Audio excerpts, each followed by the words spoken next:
RevM, Satellite, OpenStack, OpenShift, and CloudForms, together in a single package, form the most formidable offering of an enterprise cloud solution. A continuous integration workflow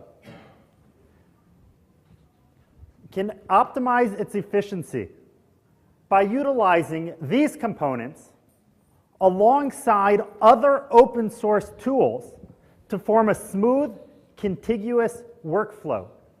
While this workflow is by no means simple, we're going to take you over the next 45 minutes through a great workflow that we've been using all of the components of the Red Hat Cloud Suite. Who are we? We're DevOps engineers. We understand software development as well as system. And we put them together to form a complete solution. We're QE Ops.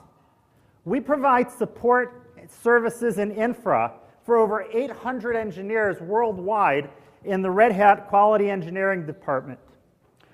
We're part of the Central CI initiative, where we provide CI workflows and initiatives for the entire department as well as for the rest of Red Hat as well. Our presenters today are Oded Ramraz, the manager and architect of our team, and myself, Sim Zax, that's Sim like the card in your cell phone, a principal engineer. Our team was instrumental in building the CI infra that we're going to be talking about today.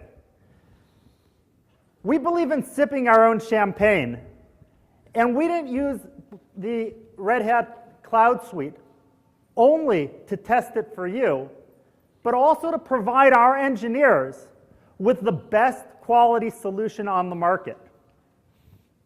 So what does our infrastructure look like? We're going to go into detail of each of the components during the talk, so here's just a high-level overview for show and tell. We've got RevM with our static services, such as Jenkins and our ELK stack. That talks to the either node pool or the provisioner. We'll talk about them in a minute. Opening up slaves or nodes on OpenStack or OpenShift. Satellite, over there on the bottom, is configuring and installing and configuring all of the services. And on top of it all, you've got CloudForms monitoring and managing the entire environment. So what we're going to talk about today is the real-life workflow for how that all interfaces. So we've got multiple Jenkins masters for multiple teams. Our OpenStack has numerous tenants. I believe we've got 80 tenants currently in our environment that we're working on, as well as multiple projects in the OpenShift environment. Our satellite is configured for the QE department, as well as IT and engineering. And we've got different capsules per location so that we can have location-centric configurations defined. In other words, the real-world problems that you face in your enterprise environment are going to come alive during our talk as we describe how we deal with those same situations. So what are you going to learn about today? Today we're going to learn about building a CI solution that's robust, stable, and flexible using the components of the Red Hat Cloud Suite. We're going to talk about the difference between an OpenStack instance, a Rev virtual machine, and an OpenShift container.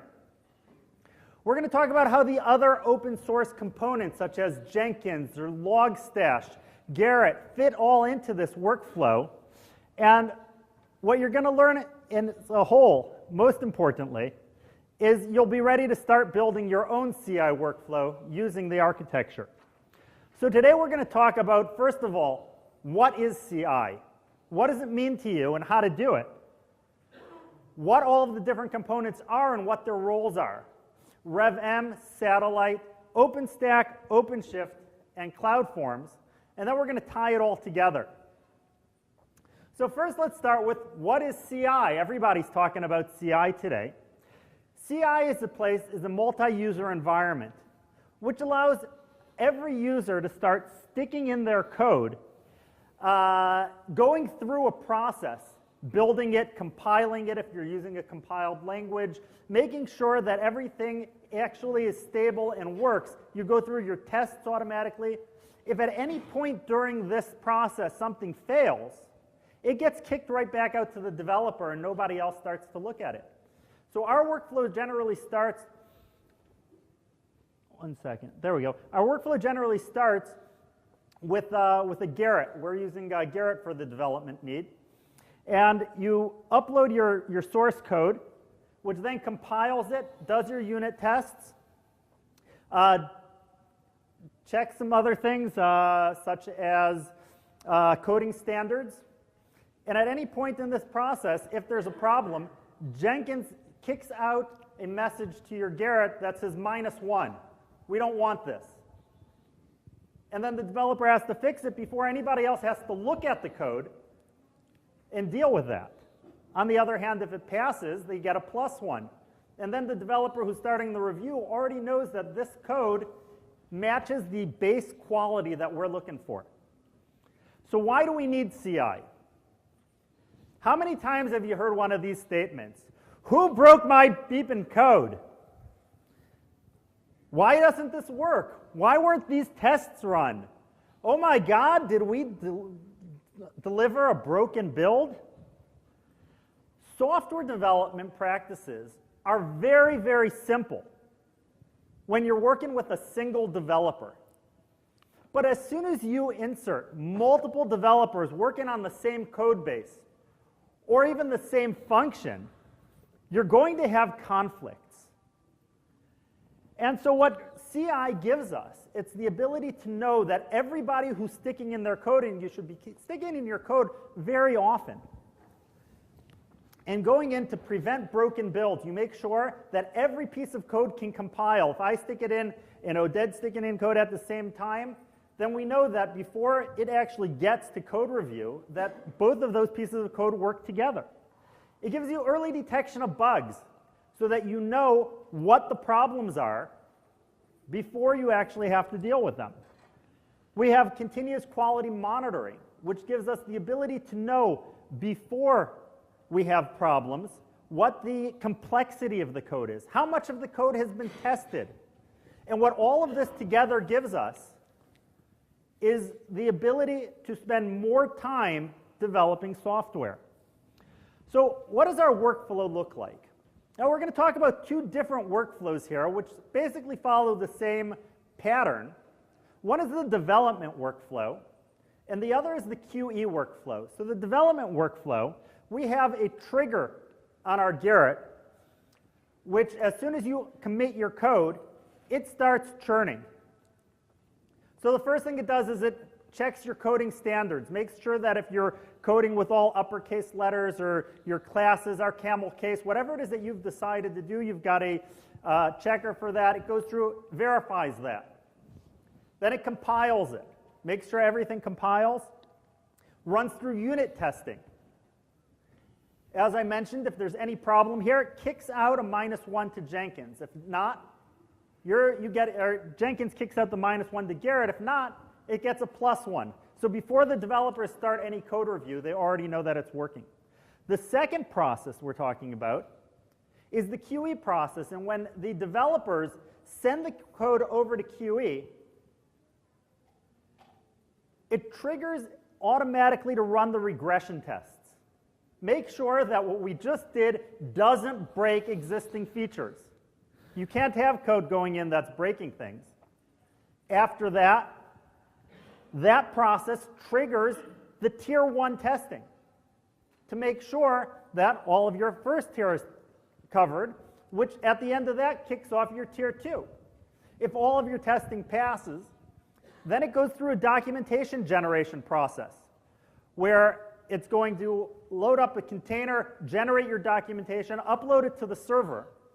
Then it's going to go through another process, compile the build in a production level, and upload that to the server for downloading. Now, obviously, everybody's going to have their own workflow and release cycles. This is a great way of doing nightly builds. So how does that infrastructure look like? Well, what we've got is we've got Satellite configuring and installing all of the different services first. And then we've got Jenkins, which is sitting on RevM. And Jenkins works with jobs, which are called builds. And what we do is we save all of our builds in YAML file on the Jenkins job builder. And that gives us portability and code source control management on all of our code. We can then move it to any Jenkins master we want. That gets run into Jenkins using the Jenkins job builder, which is a component of OpenStack. It goes through talks to either node pool or the CI provisioner. The CI provisioner is an internal application that we wrote that Red Hat is planning on open sourcing. And that goes through to the OpenStack or OpenShift, talking about whether we want an instance or a container running our jobs. That's all defined as part of the process. We have documentation generation containers. We've got the Sonar Cube, which gives us the code quality. We've got an open source component called ShipShift, which listens to the Jenkins console for logs and then ships it over to the Logstash to put in our ELK stack so that we have all of the logging analysis. So what are our goals with CI? Well, obviously, our base goal is stable code. You never want to release anything that has not gone through the CI process. But along with that, we have a number of side benefits that we get with this process. So we have continuous quality analysis. And basically, it reviews your source code. This is Sonar. And it decides what the complexity, what the technical debt of your code is. And it gives you the ability to make decisions on the maturity of your code if it's ready to be released. Right? If your code is too complex, you can't maintain it. You're going to have bugs. So you want to know what Sonar thinks about it. You can also include code coverage on here. You know how much of your code has been tested with all of those tests that you just ran in your CI process. We also have automatic provisioning. Now, as most of us know, most errors happen because of human error. So instead of trying to figure out if I ran the correct server configuration or if I had the right things installed, we're not doing that manually. Everything is configured and checked in advance. You set everything up, and then every time you push the button, it's going to run the exact same process. That reduces non-test related errors. It also gives us more time to spend on software development. Centralized logging gives us a place where we can see everything that's happening with our code. We can see everything that's happening is every part of the process. And we can go down and see exactly what's going on. We've got a Kibana dashboard here where you can drill down into the details. You can write filters, see exactly what's happening, what errors are happening all the time. And that gives you a great way of looking over the course of a time period if you're having the same errors happening or if you're having the same issues coming up. Now, the way that all of these work together is that every Red Hat component has an API that talks one to the other. And so we have the RevM can talk to the OpenStack, Jenkins talks to OpenStack, OpenStack gives back the results, and all of that combines together. And now Odette is going to explain about the components. Okay, RevM. To start off our workflow, we need a stable virtualization platform to host all the static services of our CI offering. That platform is RevM. The Red Hat Enterprise Virtualization Management delivers centralized management system to administer and control all the aspects of the virtualized infrastructure, from host and guest management through storage and network management. RevM includes high availability feature, which is a cost-effective solution to ensure that these services are always available, regardless of hardware and software failures. RevM delivers the DevOps team full infrastructure management for the physical and logical resources, supporting hundreds of hosts and thousands of machines. Due to the high level of stability and enterprise-level features, we choose RevM as the backend platform for running the critical services of our CI offering. So, what are these services that make up the backend of our CI infrastructure? Here is the list of the primary one that we are running on our RevM environment. Jenkins is our main tool for continuous integration and continuous deployment. ELK, which stands for Elasticsearch, Logstash, and Kibana, is our tool stack for centralized logging. Sonar is an open source platform to manage code quality. Gerrit is a web-based code review tool and a repository management for the Git version control system. Red Hat Satellite is an open source systems management application which allows the user to manage, monitor our infrastructure. Okay. Red Hat Satellite is an open source system management application which allows to manage, monitor, and deploy Red Hat Enterprise Linux and Solaris hosts. Red Hat CloudForms simplifies IT by providing unified management in an hybrid environment. So, we said that we choose RevM due to its features and stability. Here are some of the features that we are heavily rely on. High availability. You can mark VMs as highly available, and they will restart in case of failure. This includes 3 levels of priorities and cluster-level high availability policies. Live migration, the ability to move a running VM from one host to another without service interruption. Storage live migration, the ability to move running VM from one shared storage domain to another without service interruption. And by the way, it's fully supported. Live snapshot, the ability to take a snapshot of a running VM for recoverability, testing, and patch rollback. Load balancing is automatic live migration of virtual machines to meet the load balancing policy. Power saving is automatic live migration of virtual machines to lower number of hosts to take advantage of low power modes during non-peak hours. RevM supports odd plug of disk and network while virtual machine is still running.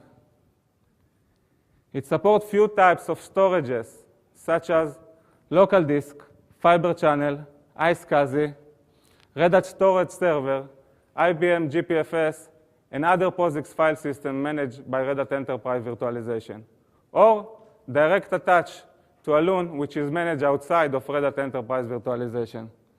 It has self-service portal with quotas and user and object role permissions. Reporting.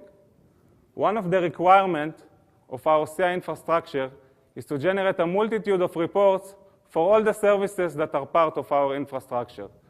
RevM collects a detailed amount of data from all the physical and logical resources that it manages. Here you can see a sample of the reports that we provide. RevM includes an integrated reporting engine based on the open source Jasper reports. Historical usage, trending, and quality of service are only sample of the reports that we provide. While RevM includes pre-configured set of common reports, administrators can log in to the reporting dashboard and customize their own. Red Hat Satellite. Now that we have a virtualized environment, we need to provision, configure, and manage all the servers that will be hosted by it and used in our CI infrastructure. Satellite is the answer. The 2 main components of Satellite are Foreman and Catello, which together brings a complete lifecycle management. Foreman is a great tool for provisioning and configuration management. We are using it to instantiate VMs in the RevM environment, provision them, and then configure them using Puppet, which I'll get to in a moment. This is what we use to set up the core services, such as Jenkins, Git, Gerrit, Logstash, and code quality tools. After we finish with the provisioning process, Puppet is used for the configuration management of Jenkins masters and other core services such as Jenkins and ELK. We are using both Puppet Forge modules, as well as custom Puppet modules. Catelo is used for infrastructure subscriptions and to manage repository and content. Architecture. So some of the satellite services and configurations need to be localized or offer services to localized resources. And that brings us to the Red Hat Satellite Capsule Server. The Capsule Server acts as a proxy for the main satellite functions, such as repository storage, DNS, DHCP, and Puppet Master configuration. As part of our CI infrastructure topology, we assign capsule servers for specific locations. We can also define hierarchy of locations, for example, having cities attached to a country. In our environment, we have 2 locations with their own capsule servers, TLV in Israel and Brno in the Czech Republic. The capsule servers are registered to the main satellite server in Raleigh and services all their hosts in their assigned location. In addition, satellite provide the ability to service multiple organizations in the same location. Using this method, we can provide different levels of services to meet the demands of the various organizations, such as QE, IT, R&D.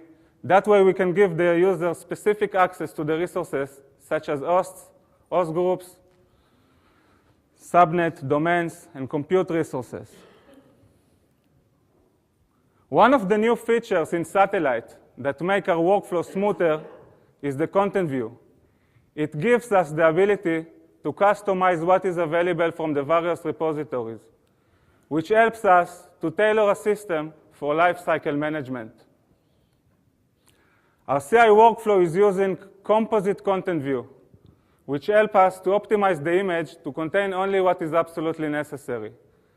We define content views for L7 and OpenStack CLI and add Puppet modules to complete the pictures.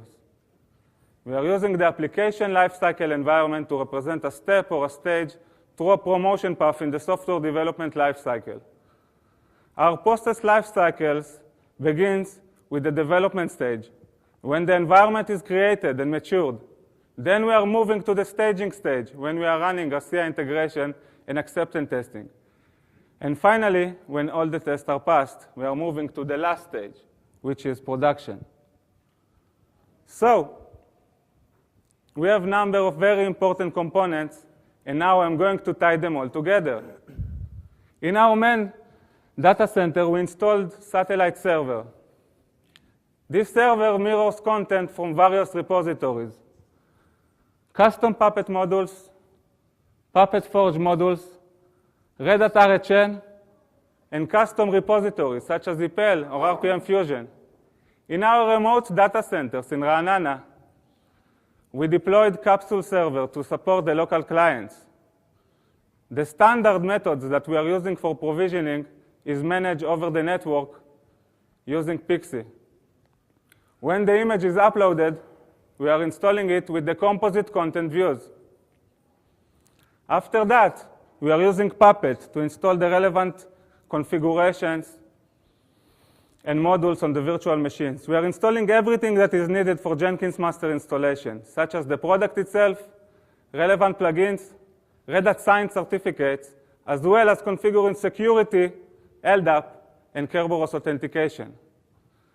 After that, we are moving to the staging stage when we run our CI integration and acceptance testing. And then we can decide if we want to promote the application lifecycle environment to the next step. For example, from development to staging, or from staging to production when the modules are ready for shipping. Jenkins. Jenkins is an open source continuous integration tool that provides continuous integration services for software development. It runs configured jobs called builds, which are executed against the code base. Among its capabilities, Jenkins can execute tools such as version control, Python and shell scripts, Apache, Ant, and Maven-based projects. Jenkins jobs could be triggered by various means. Upon a commit in a version control system, scheduled via cron-like mechanism. As a serial process, after another build is executed, or manually. Jenkins comes with extensible plugin mechanism which allows integration of almost any tool into the Jenkins environment, which can be configured to be executed when the build is executed. Jenkins jobs could be triggered by a third-party tool like Gerrit or by another build in Jenkins. The CI message bus expands Jenkins triggers capabilities. It allows to pass additional information for smart triggering. Plugins. So Jenkins functionality can be extended via Jenkins plugins. For example, the CI message bus is a Jenkins plugin. We can also implement new plugins according to the team's requirements. Jenkins slaves. Although it is possible to run jobs on the master itself, it is not recommended because it can generate additional load and interrupt with other Jenkins master functionalities. Jenkins jobs are usually running on slaves. That could be either virtual machine, bare metal, or containers. Now, I'm going to talk a bit about the tools that we are using in our CI infrastructure. Jenkins Job Builder. To keep our environment versatile, we configure our jobs in YAML and upload them to Jenkins using Jenkins Job Builder, an OpenStack product. That way we can keep our jobs in a version control system and upload them easily onto any Jenkins master. Node pool. Node pool is a key part of OpenStack CI infrastructure. It allows lifecycle management for Jenkins slave. Node pool is using OpenStack CLI to provision the slaves according to predefined configuration. At the end of the build, node pool destroys the slave, and a new one is created and wait for the next build to be executed. That way, we always have clean environment for every Jenkins job. The CI Provisioner.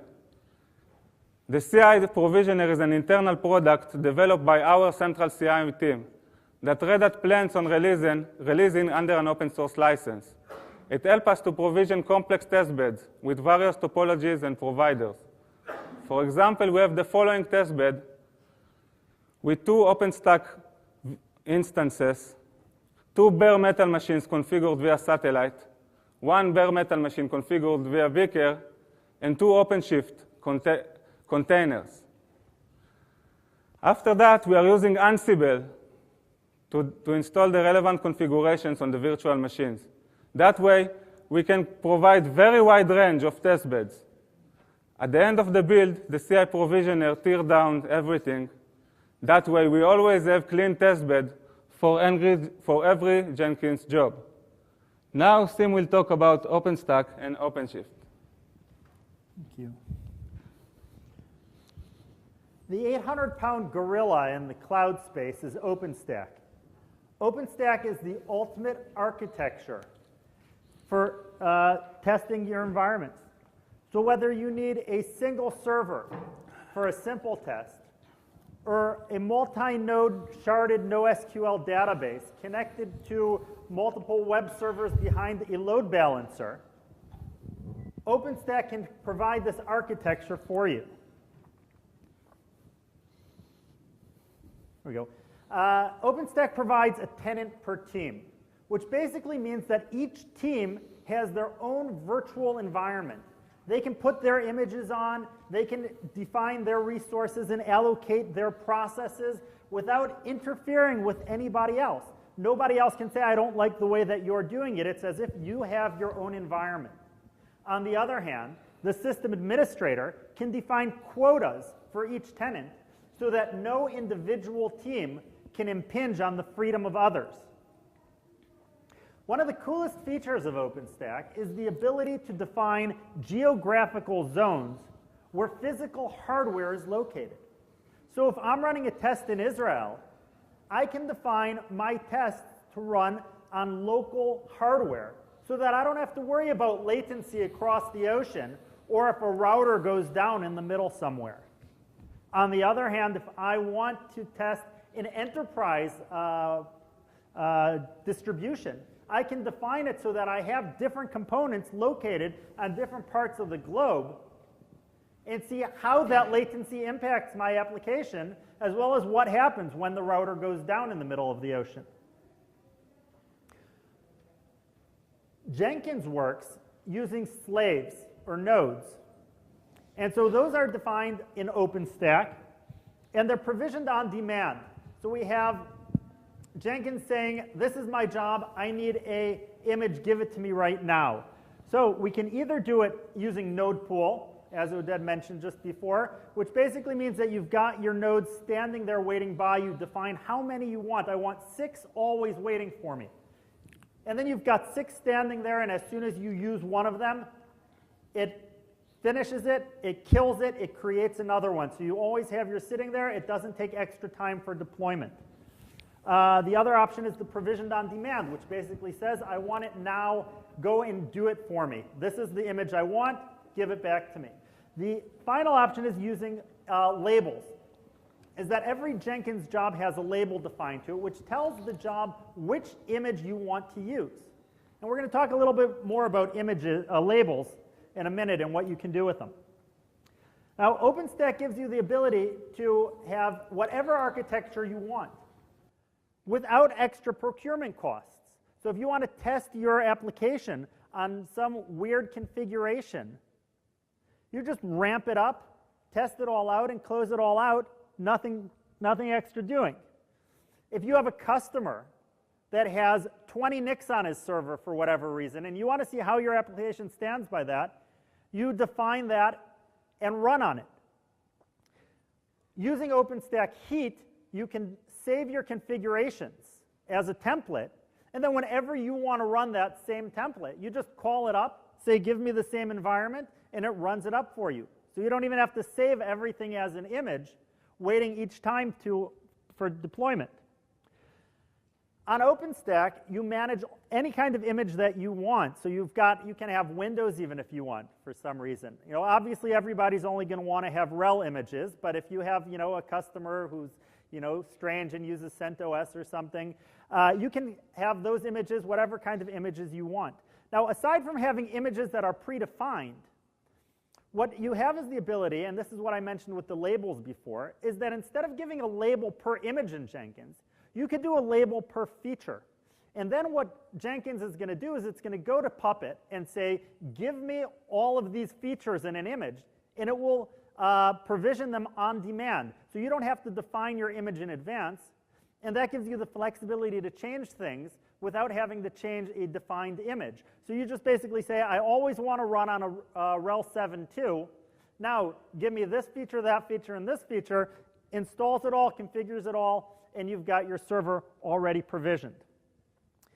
And that brings us to OpenShift. When you don't need all of the resources that a virtual machine can provide, you might want to run on a container. OpenShift is a platform as a service offering, which allows you to run just your application, ramp it up, and shut it down. So what are these containers that everybody's talking about? Containers are the hottest technology around. There were plenty of talks about containers. I'm not going to go into detail other than to say that they're basically a mini OS running on a host OS that does provide you with a certain level of application isolation. So when are we going to run these containers? We use them for 2 things. Either for lightweight disposable tasks. You want to ramp up a container, run something quickly, shut it down. It happens at lightning speed. And if you don't need all of the resources of a virtual machine, it's a great platform. We're also using it for tasks where you have a single daemon running multiple times and you want to avoid conflict. So it gives you that level of application isolation without requiring you to provision the entire VM. So an example of this is documentation generation, which I mentioned earlier.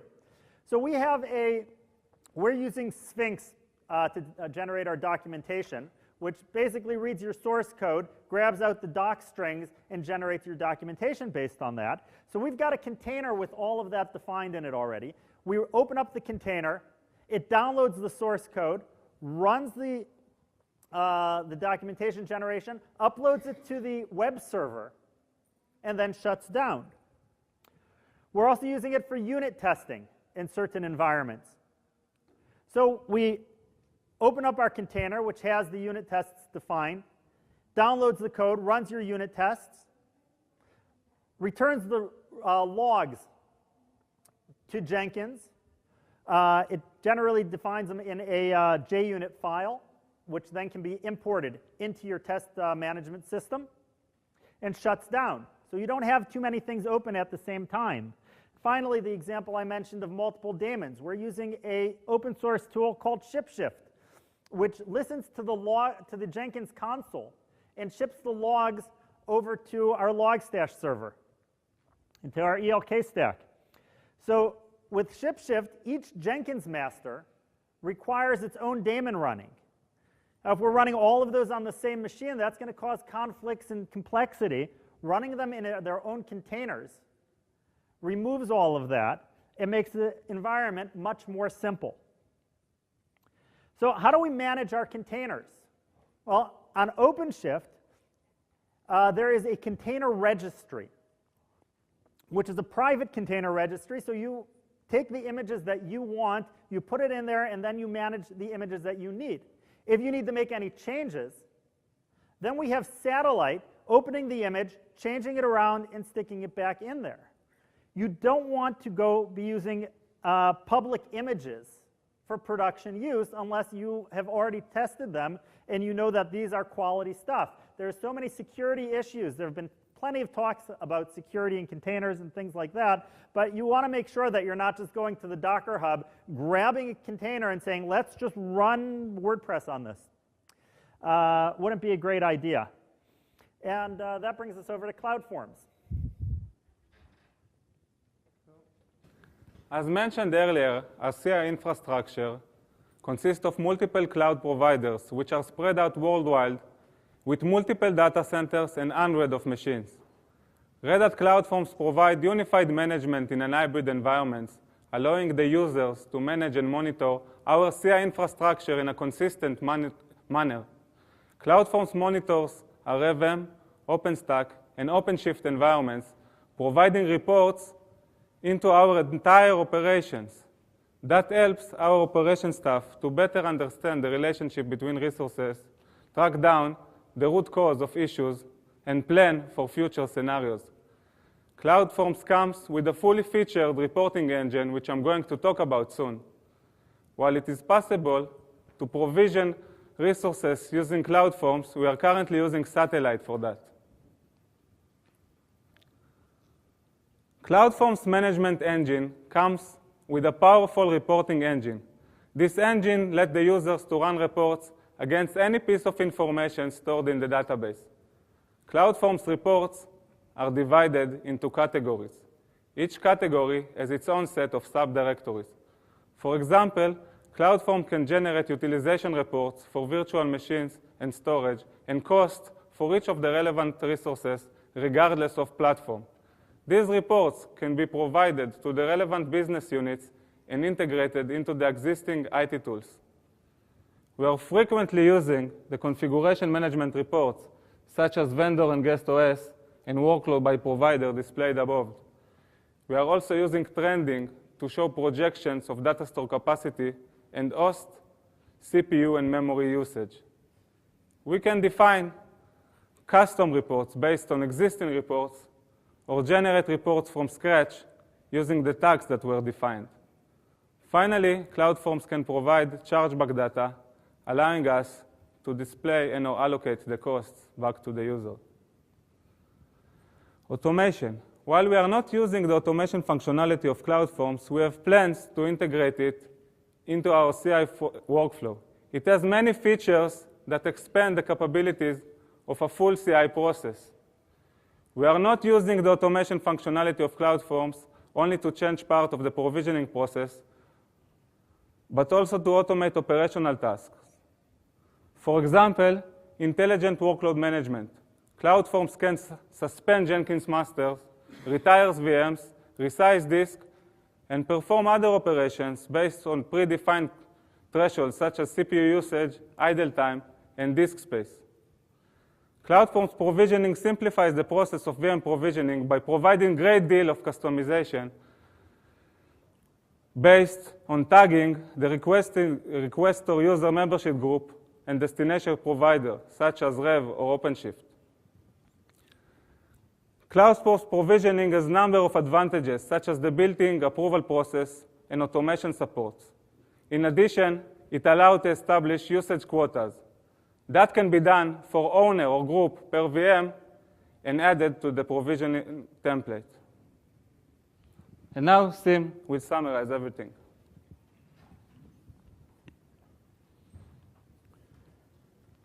Okay, so as we mentioned, we've got all of our static services sitting over here on RevM. We've got Jenkins, ELK stack, Sonar, everything that's up all the time and running. These are all managed by and installed by satellite, making sure that everything is up to date and running properly. Our slaves are run on OpenStack or OpenShift in the event that containers are appropriate. And then finally, we have CloudForms on top of everything, managing and monitoring the entire environment. And that's the CI workflow that we're using. We'd be happy to take any questions right now. And if you have a chance, please go into the app and give us a good review. Yeah?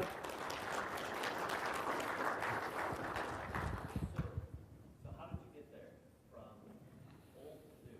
Like you're doing everything we want to do. How did you get there? Like, did you do it piece by piece? Did you just go full in? Well, the first thing we did was we turned on the computer. No. Do you want to talk? Yeah, we started a few years ago, and we ran our Jenkins master on RevM environment. And also we started to use OpenStack for our Jenkins slaves.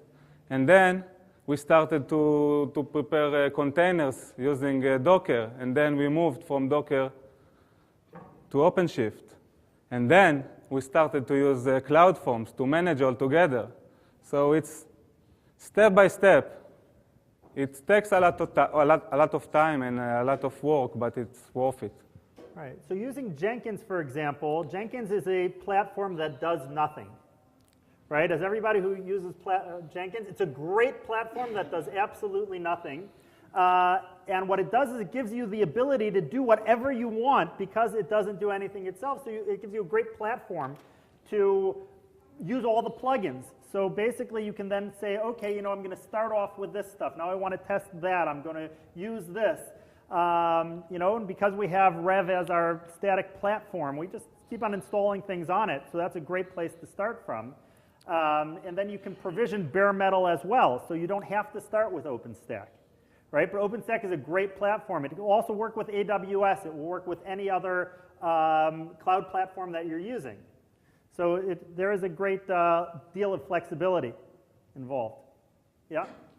The YAML files we talked about on the builder tool, are they stored with the code? Well, so the YAML files are stored in your Git repository or your version control management, wherever you want to store them. The purpose of doing it in YAML is so that you have the portability and flexibility as well as the version control. So, it depends on your workflow as to how you're handling it, but you want your jobs to be connected to your test beds, so you'll probably be storing them in a similar repository. I've heard a lot about the pipelines. Mm-hmm. What are your opinion about the YAML versus the pipelines? So we haven't gotten into pipelines yet.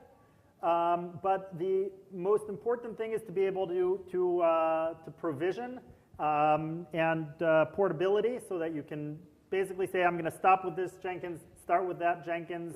But we're a little bit behind the curve because we start building our infrastructure. Actually, one of our team members is currently investigating the pipeline solution, and he told us that is very awesome.